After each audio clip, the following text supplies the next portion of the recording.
It is a great pleasure for me to introduce Jim Kinnear this morning. Jim has led such a noble and accomplished life that a complete introduction would extend much longer than his remarks to us will be. I will limit myself to a few highlights. Jim is a graduate of the United States Naval Academy and served 3 consecutive tours in the Korean War, earning 7 engagement stars and a Navy Commendation Medal for rushing to the aid of wayward parachutists during a refit in Japan. After his war service, Jim joined Texaco, where he initially pumped gas and washed cars at a Texaco station, then rising over the course of time through a number of positions to become the company's CEO in 1987. He pulled the company through a bankruptcy and a massive restructuring and put a large focus on innovation and technology. Jim's late wife, Mary, contributed to his corporate success. Here's one example of her tactical advice in a tricky situation. When Jim was thick into his role as CEO of Texaco, he faced at one point a tangle with activist investor Carl Icahn. Wise and inspired Mary had the right idea. She said to Jim, "Why don't you send him a Christmas card?" It worked. Upon receipt of the Christmas card, Icahn, deeply touched by the gesture, called up Jim, invited him to lunch, and magically, that broke the ice, or at least sort of. It didn't solve everything, but it did ease the way.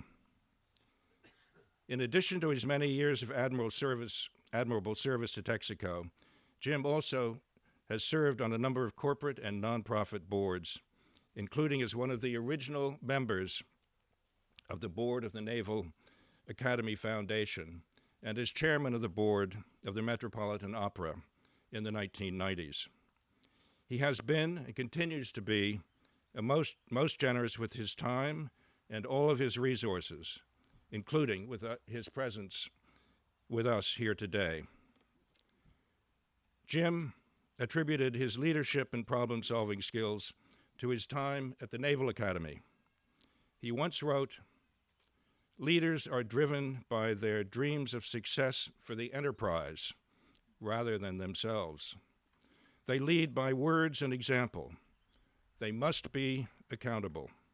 And above all, they must have and must project a strong sense of ethics." Well, throughout his life, Jim is the personification of his own words. On a personal note, Jim and I both grew up in southwestern Pennsylvania, and it turns out we're distantly related, as that can happen among people whose families have lived for many generations in the same place. Please join me in welcoming my 8th cousin, James W. Kinnear III.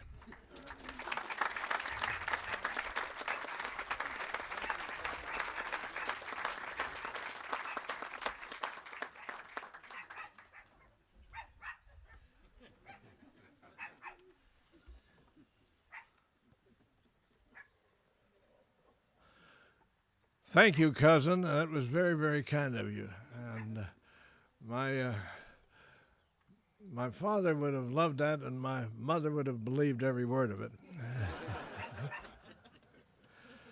On this Memorial Day, we pause and we give thanks and we honor those men and women who gave their lives so that others might live in freedom.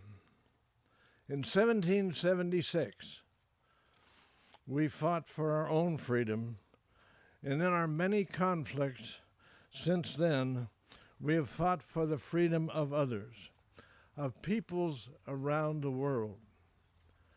For me, there is no place that I would rather be today than here in St. Peter's Cemetery, and memories of those who have served before, to remember the bravery of self-sacrifice. My own service extended to Korea, where 1,700,000 Americans once served, and where over 36,000 Americans gave their lives in combat. We gladly sailed to defend a people whom we did not know, in a country we had never seen, but we went. The years 1945 to 1950 had been years of demilitarization in our country for our U.S. Armed Forces. All branches had shrunk in size. The Navy had mothballed almost all of its capital ships. In the summer of 1949, only the USS Missouri, BB-63, was available for our midshipmen's summer cruise. We had to split the brigade into two and make two cruises, one to France and one to England. Some of the Marine squadrons stayed on active duty, such as VMF 323. VMF stands for Heavy and Heavier Than Air Marine Fighter Squadron. VMF 323, our first squadron. Our second squadron had gone into the reserves, and our pilots had started their families and begun their careers, keeping their flying skills up on weekends. When the call came, they returned to battle. The Son of God goes forth to war, a kingly crown to gain. His blood-red banner streams afar. Who follows in his train? Who best can drink his cup of woe, triumphant over pain? Who patient bears his cross below? He follows in his train. Thus began the recessional anthem at the United States Naval Academy when I graduated on the 2nd of June of 1950. Mary and I were married June 17th and began our honeymoon in California, where my first ship was based. On Sunday morning, June 25th, we walked onto a tennis court. A voice rang out from somewhere I do not know. A voice rang out, "Ho, ho, Lieutenant, I know where you're going. President Truman had just sent the 7th Fleet to Korea." At that moment, my bride of 1 week became a Navy wife. We hastened to my ship, bade farewell, and I got underway. I reported aboard the USS Benoit Strait, CVE 116, a very small aircraft carrier, as a freshly minted ensign with a half dozen others. We were rotated between engineering and deck duties, and all were trained to run the encryption machines that were used to send and receive coded messages. We all spent 4 hours a day on encryption watch on the ship. I started in the engine room, and I was soon promoted to the bridge, where I became an officer of the deck, OOD. When the ship was underway, this was a very responsible job that involved keeping the ship on station, dealing with emergencies, ordering maneuvers of the task group, and following the captain's orders. What do I mean by dealing with emergencies? Well, in the Navy, that can mean almost anything. One day, we were having carrier qualifications off California of torpedo bombers. And the bombers were not carrying any torpedoes, so we were able to deck launch them. We didn't have to use our catapults. and they'd come roaring down our deck. Now, our deck was only 500 feet long, just about the length of this tent. And they would roar, and they would get into the air. One of them went screaming past the bridge, got to the bow of the ship. There was silence, absolute silence, total engine failure. The aircraft crashed into the ocean somewhere off our starboard bow. Now, at ship handling school, they tell you when this happens, you give right full rudder, which moves the stern very slowly to port. Looked over there. Right full rudder. We moved slowly to port. By the time the plane was coming down the starboard side of the carrier, the pilot was standing on the wing, and when he got next to the bridge, he saluted. We had him back on board with the helicopter in about 10 minutes. So that's when I say the kind of emergencies that can occur at any time. 2 years later, when I was transferred to another ship, I went to say goodbye to the captain. His name was Roy Johnson. He became a 4-star admiral and commander of the Pacific Fleet. Jimmy, he said, everybody called me Jimmy, he said, I always slept better when you had the deck. For a naval officer, there is no higher praise. The Benoit Strait was a very small aircraft carrier. VMF 323, our squadron, landed on our 500-foot flight deck in their F4U Corsairs. That's the one with gull wings like that. They were our main battery. What do I mean by main battery? I mean that they carried about 2,000 pounds of various explosives. They had 500-pound bombs. They had 50-gallon napalm tanks. Napalm is jellied gasoline with a phosphorus igniter. It is a very nasty weapon. They had 8 high-velocity aircraft rockets, and they had 4 machine guns, all on one airplane. They were our main battery. Their skill at close air support was matchless. Combat operations in the Nakhtong River Peninsula of Pusan began in early August. In September, it was the landing at Incheon, where 27-foot tides and 10-knot tidal flow made ship handling very difficult. Let me tell you something about ship handling in Korea. Yes, the tides were 27 feet, which means you get tidal flow, changes every 6 hours, of 10 knots going in one direction, and then it turns around and 10 knots going in the other direction. Well, when your ship is an LST that can only make 10.5 knots when everything is working, and everything is not always working, it is very difficult to navigate.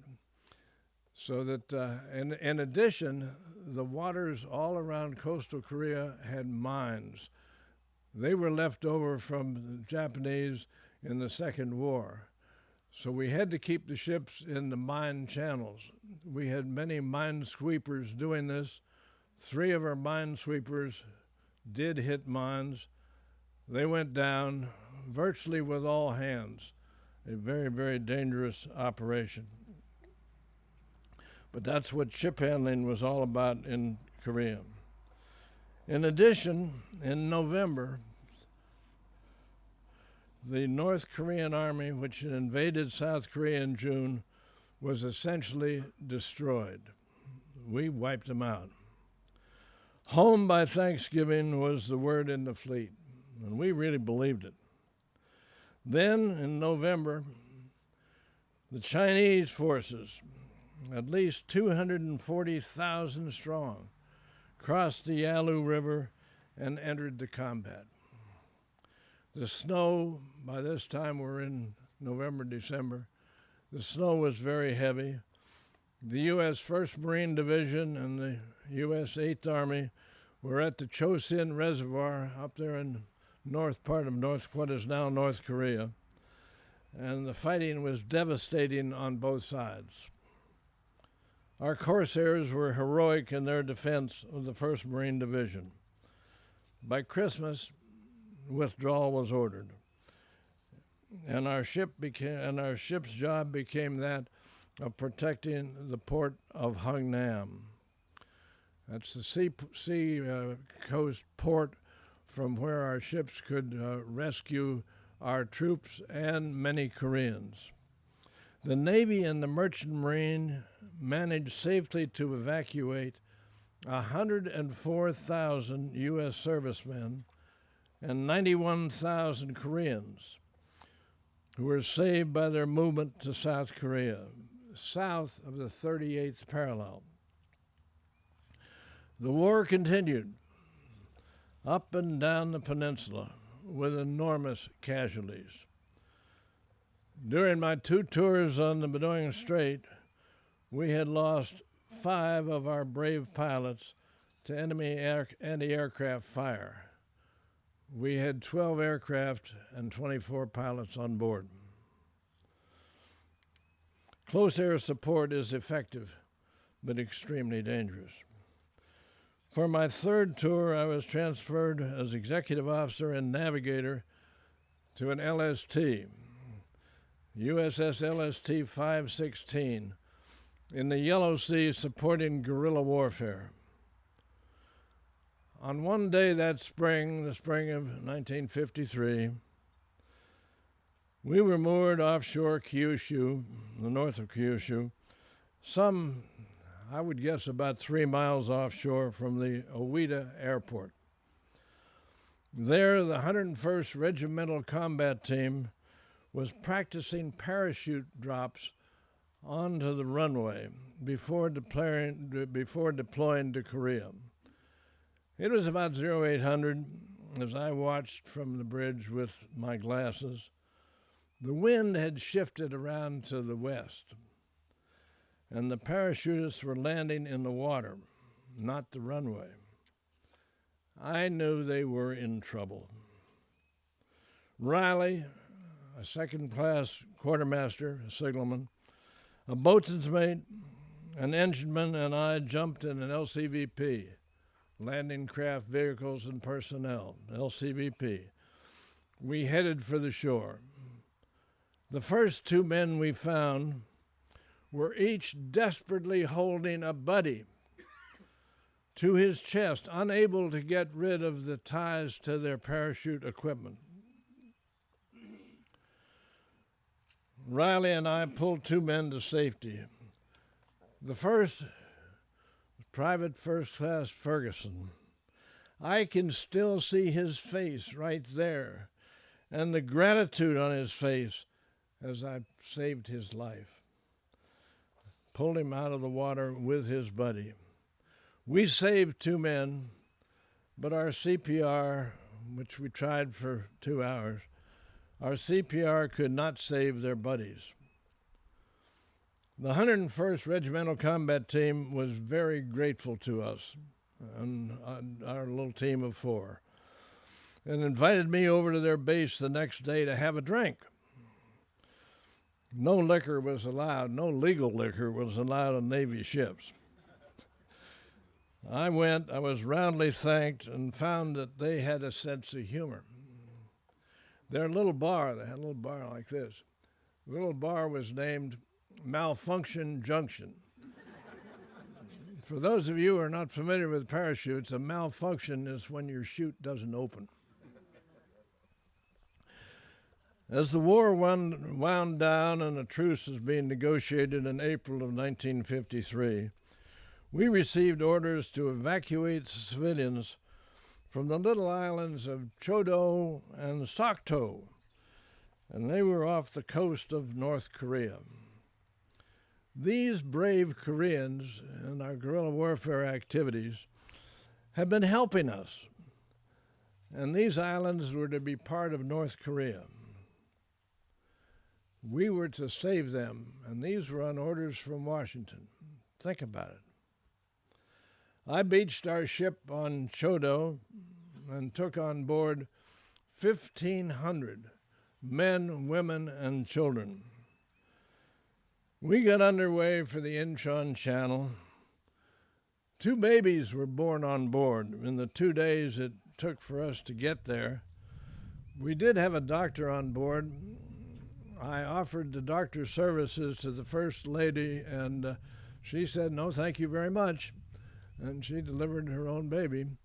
The second lady, I offered the doctor to her. She was delighted.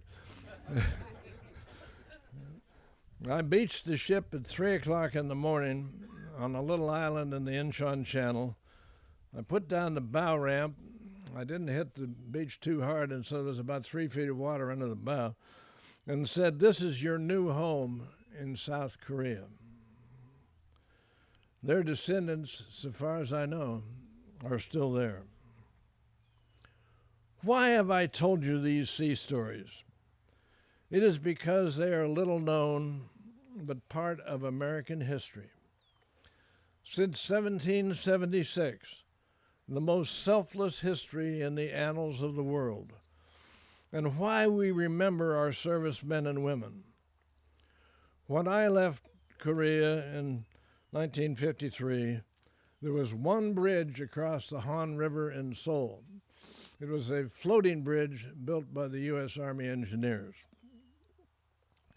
Today, Seoul is a city of some 11 million people, 27 bridges across the Han, in a democratic country which is our friend and our ally. Our armed forces never turned away, and they made the world a better place. I started this little talk with an anthem. Now let us answer the question that was posed by the anthem.